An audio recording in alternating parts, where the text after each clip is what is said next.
ओम नमः शिवाय दोस्तों, जय माता दी। फर्स्ट नवरात्रि की बधाई सभी को।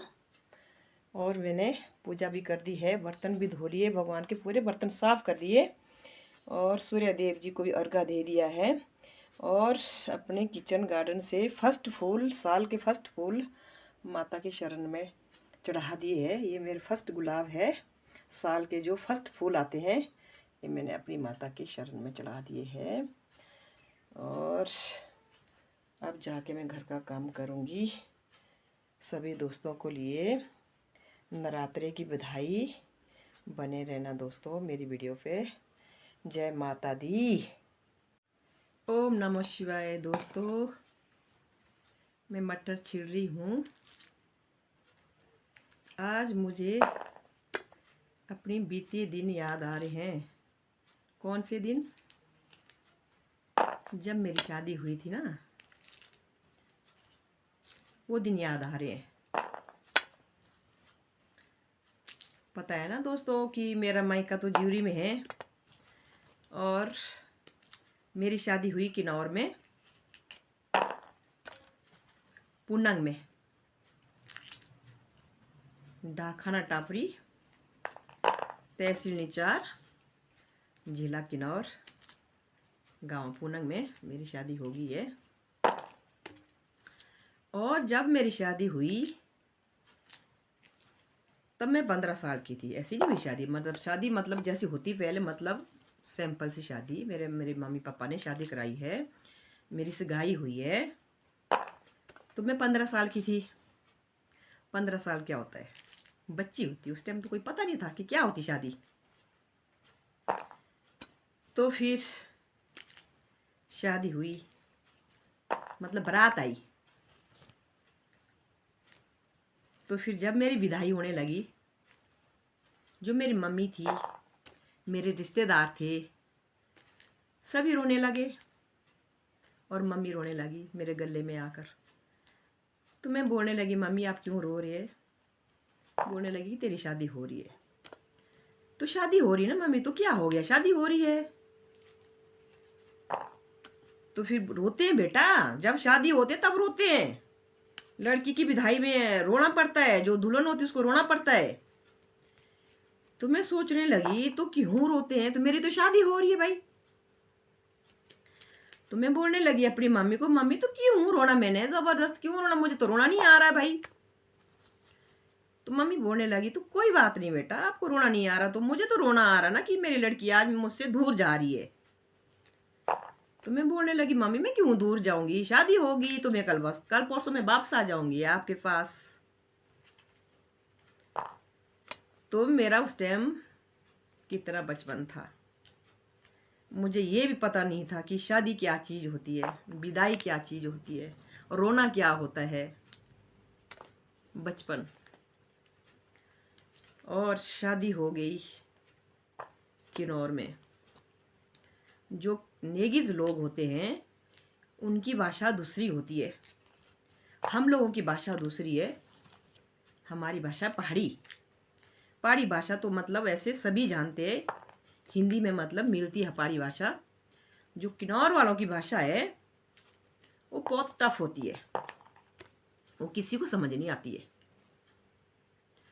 अरे भाई जब मेरी शादी हुई, जब मैं नेगिज लोगों के बीच गई, उनकी अंग्रेजी तो मुझे समझ नहीं आई कि भाई ये क्या बोल रहे हैं क्या नहीं। तो अपनी भाषा में बात करते जा रहे हैं। चलो कोई कोई तो थे जो हिंदी भी बोलते थे हैं। चलो शादी भी खत्म हो गई। तो मेरे 2 ससुर जी थे और मैंने अपनी सासू माँ को तो कभी देखा भी नहीं। और मेरी एक ननद थी छोटी, मेरे ससुर जी की लड़की, वो छोटी थी। और मेरी 2 भाभियाँ थी, उनकी शादी हो गई थी, वो अपने ससुराल में थी। और मेरे 2 ससुर और मेरे ससुर की एक मम्मी थी, अप्पी, दादी। किन्नौर की भाषा में बोलते हैं दादी को लिए अप्पी। उनकी उम्र थी 100 साल से ऊपर, मतलब 105 या 6-10 ऐसे के करीब में थी। बिल्कुल सियानी थी, बिल्कुल बुढ़ी थी बेचारी। उसको तो कभी ज़िंदगी में हिंदी आती ही नहीं थी कि क्या होती हिंदी, बेचारी उसको पता ही नहीं था हिंदी क्या होती थी। और भाई मेरे को तो रोंगटे खड़े हो गए कि अब मैं दादी के साथ कैसे बात करूं, अब कैसे खाना खिलाऊं, कैसे उनको चाय दूं, कैसे उनको उठ बोलूं, कैसे बैठ बोलूं। मुझे ना मतलब बहुत मुश्किल लगा, ऐसे लग रही थी कि मैं तो पता नहीं कहाँ नरक में आ गई, कहाँ जेल में फंस गई।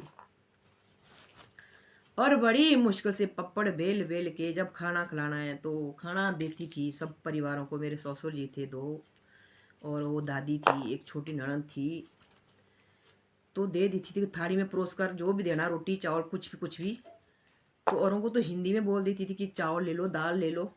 तो जो दादी थी उनको हिंदी नहीं आती थी। अब इनको कैसे बोलूं कि आपको चावल चाहिए या दाल चाहिए। तो मैंने कलछी में चावल लेने तो बोलना दादी लो। तो बेचारी थाड़ी करती थी ऐसे, फिर जाके मैंने उसको चावल डालना, फिर निकालना कलछी में दाल, दादी लो दाल, फिर उसने दाल थाड़ी लेना फिर डालना। तो फिर पानी की लोटा उठाना या जग उठाना, दादी लो पानी, तो उसने अपना गिलास लेना। ऐसे करते करते करते करते मतलब मैं अपनी फर्ज निभाते गई बड़ी मुश्किल से। और मेरी दादी बहुत सियानी थी, बीमार हो गई। मैंने पूरी सेवा की अपनी दादी की, ऐसी बात नहीं है। जो फर्ज होता पोती का, मैं उनकी पोती थी। मैंने अपनी सासू माँ को देखा, उनकी पोती थी, मैंने पूरा फर्ज किया है। मतलब सियाने आदमी कैसे होते उस टाइम, तो डाइफर डूफर कुछ नहीं होते थे। जो भी होना है अपने में होना है। तो मैंने पूरी तरह से उनको लिए, मतलब मैंने अपना फर्ज पूरा निभाया। वगैरह वगैरह कपड़े कुपड़े भी कई बार गंदे होते थे, धोने, फिर उनको लिए खाना पिलाना निलाना नुलाना सारा कुछ। तो मेरी दादी जो है ख़त्म हो गई। और 15 साल में मेरी शादी हो गई। 15 16 17 साल में मेरी बेटी हो गई। मेरे दो बेटे, एक बेटी थी, सबसे बड़ी मेरी बेटी थी। और जब वो पैदा हुई तो जो मेरे पति देव थे, मेरी बेटी 1 महीने की हो गई थी, तो ये फौज में चला गए, भर्ती हो गए।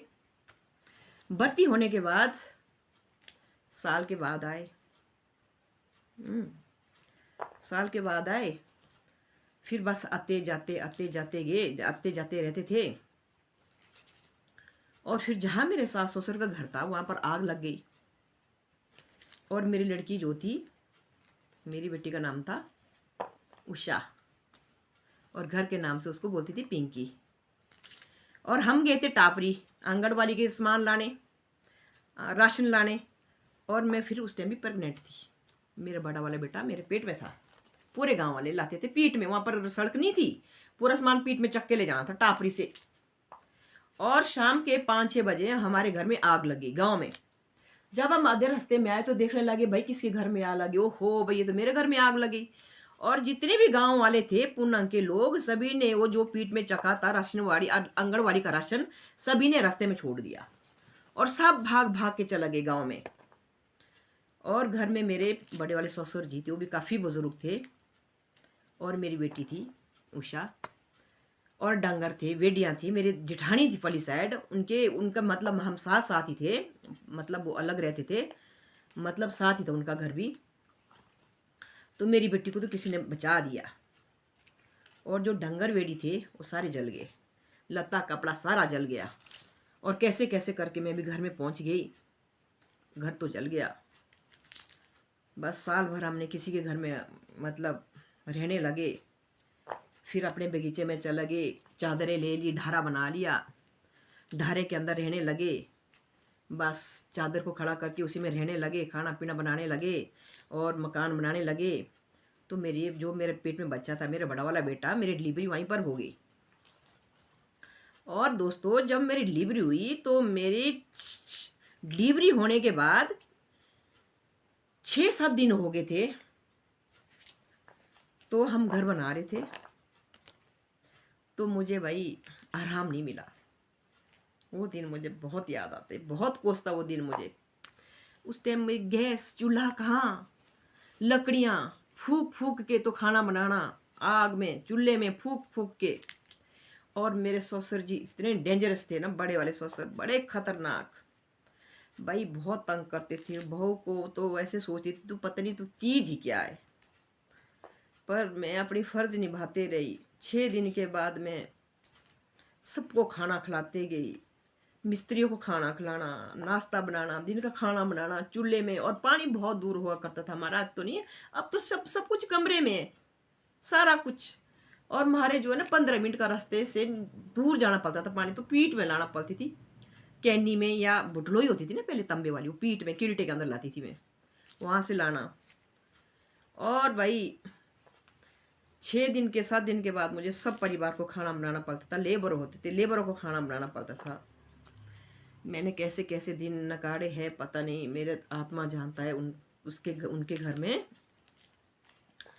अच्छा हमारा मकान भी बन गया है, मैंने अपने बेटे को जन्म भी दे दिया है। और फिर बीच में जो है मेरे ससुर जी बहुत बीमार हो गए, मेरे बड़े वाले ससुर जी। और जैसे मेरा बेटा पैदा हो गया वैसे ही जो मेरे ससुर थे, 2 छोटे वाले ससुर, एक सर्विस करते थे ज्यूरी में यहीं पर, उन्होंने कर दी दूसरी शादी भाई, सास ला दी। और हाँ, अब अभी मुझे याद आई, जब मेरा बेटा हुआ तो मेरे मम्मी पापा ने मुझे यहाँ लाया था ज्यूरी में, तो मैं बहुत ज़्यादा बीमार हो गई। क्योंकि जो मेरा बड़ा वाला बेटा हुआ है तो उसने मेरा दूध नहीं पिया है, मैं तो हॉस्पिटल में थी। वो जो मेरा बेटा था वो घर में थे, मेरे मम्मी पापा देख रहे थे, मुझे हॉस्पिटल में ले गया था। और उसी के बीच में मेरे ससुर जी ने शादी करके आ गए और सासू माँ को ले आए। चलो फिर मैं भी बड़ी मुश्किल से ठीक हो गई, फिर मैं भी चला गई किन्नौर। अच्छा जी, जो मेरी सास जी थी उन्होंने पहले दूसरी जगह भी शादी की थी, मतलब 1-2 जगह और जगह भी शादी की थी उन्होंने। जो फर्स्ट जगह उसने दूसरी की थी, फिर दूसरी जगह मेरे ससुर जी की शादी की, फिर चला गई मैं भी घर। और मेरे छोटे छोटे बच्चे भाई, तो बस सोतली माँ क्या होती है दोस्तों, मुझे पूछो कि क्या क्या आहा दर्द देते हैं भाई। तो बस कुछ भी काम हो तो कला कर तू काम। मेरे ससुर भी तो मेरी सास भी कि तेरे बच्चे हैं तू काम कर। और हम दोनों के तो बच्चे नहीं है, मेरी सास के तो बच्चे नहीं थे, जो सोतली सास थी उसके बच्चे नहीं होते थे उसके, मतलब पहले भी नहीं हुए थे, जहाँ उसकी दूसरी जगह शादी थी वहाँ भी नहीं हुई थी। मतलब काफ़ी एजड थी वो, मेरे ससुर काफ़ी एजड थे वो, मतलब। तो उन्होंने हर बात में टॉन्टिंग कसनी है। लकड़ी को जाना पड़ता था जंगलों में, उस टाइम गैस चूल्हे नहीं होते थे, लकड़ी लाओ, बच्चे नहीं देखने उन्होंने।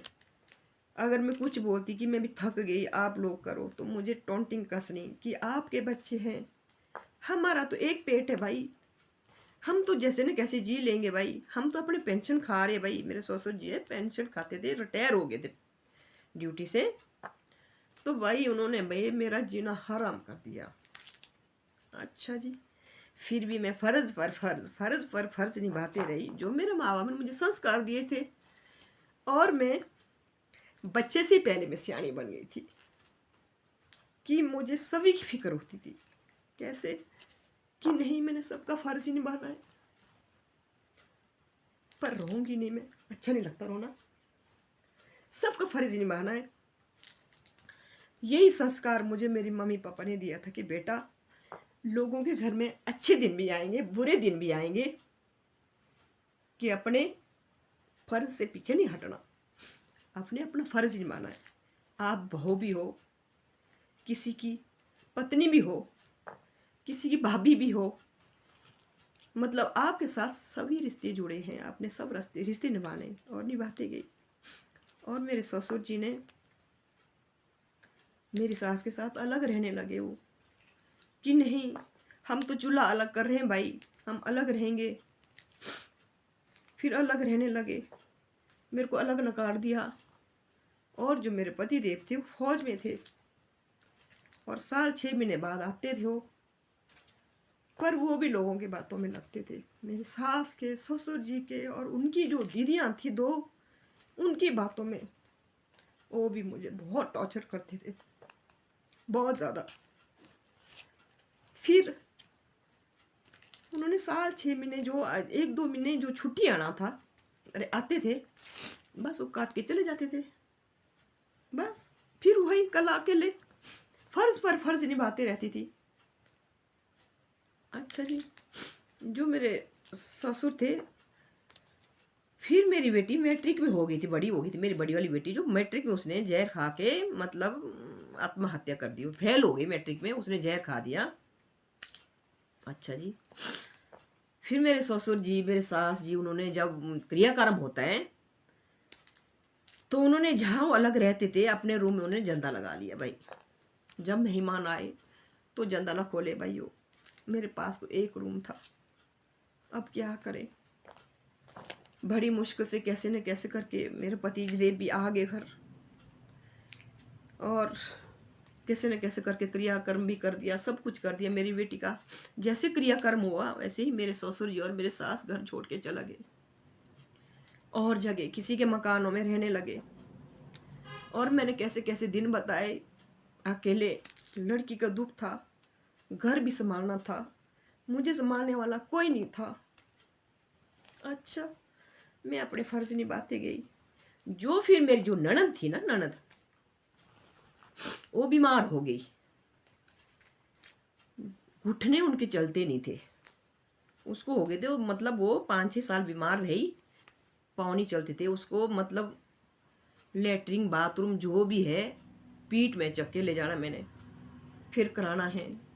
कहीं फंक्शन हो गांव में वहाँ ले जाना है, कहीं शादी हो वहाँ ले जाना है, मंदिर में मेला हो वहाँ चक्के ले जाना है, पहले उसको ले जाना, फिर अपने बच्चों को ले जाना, फिर उसको लाना कर पीठ में चक्के, फिर अपने बच्चों को लाना।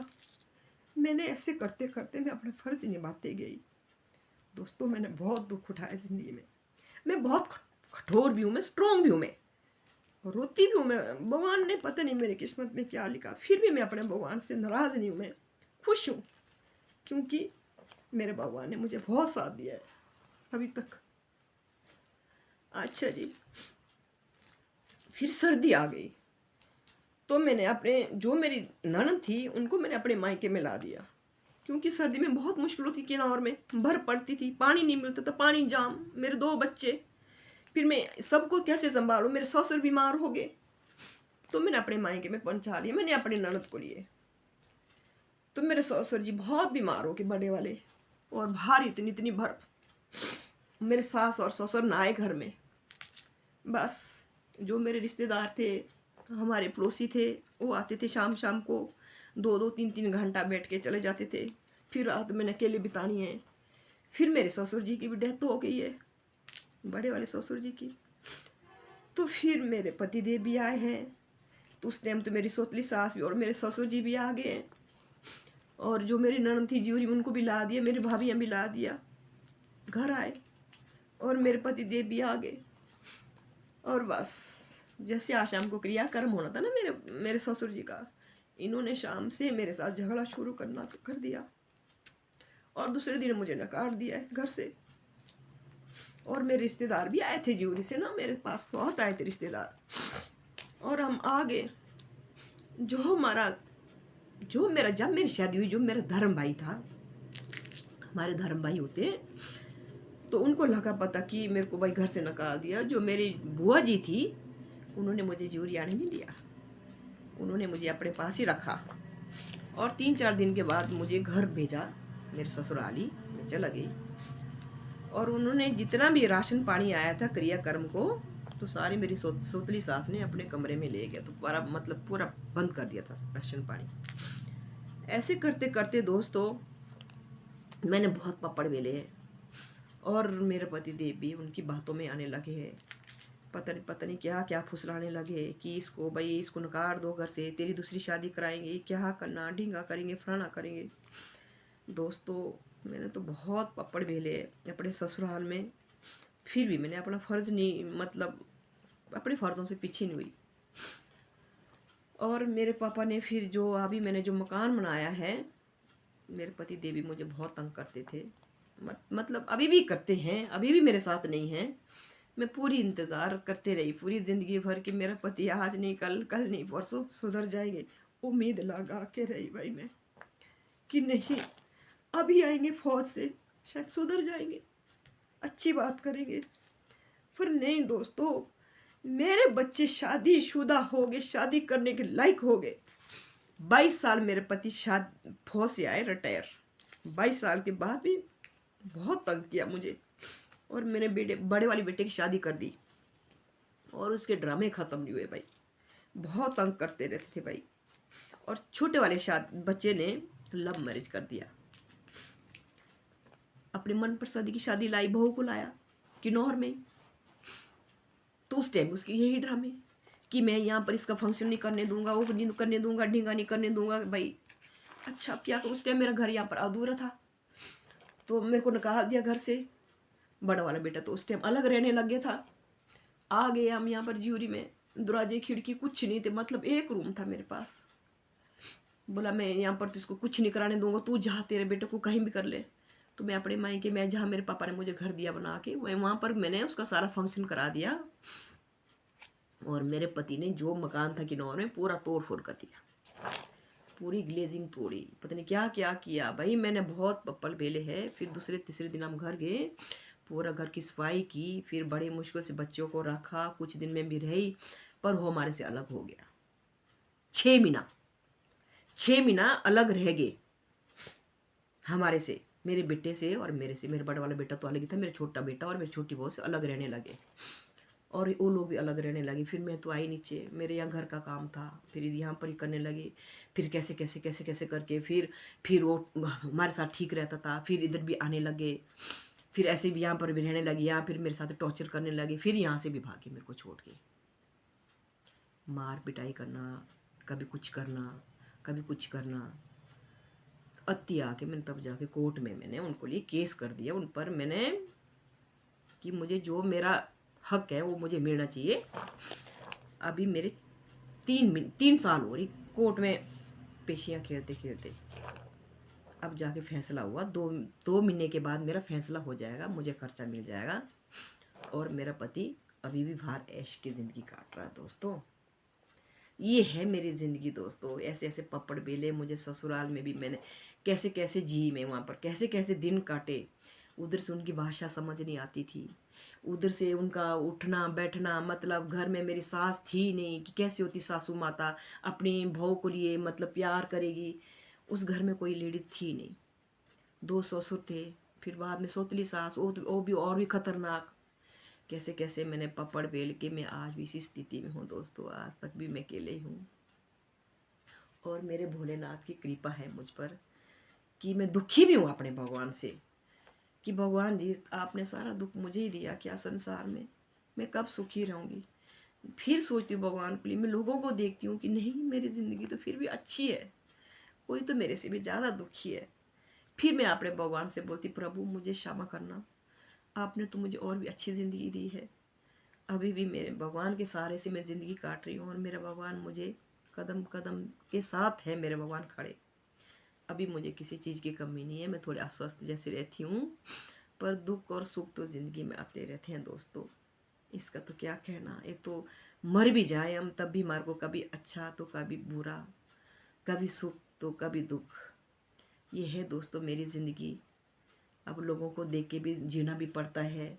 अभी मेरी बहू बेटे हैं, मेरे 3 पोते हैं, मेरी 2 बहुएं हैं, मेरे 2 बेटे हैं। जो मेरी बेटी थी वो तो नहीं है इस संसार में, मेरी उषा नाम की बेटी नहीं है।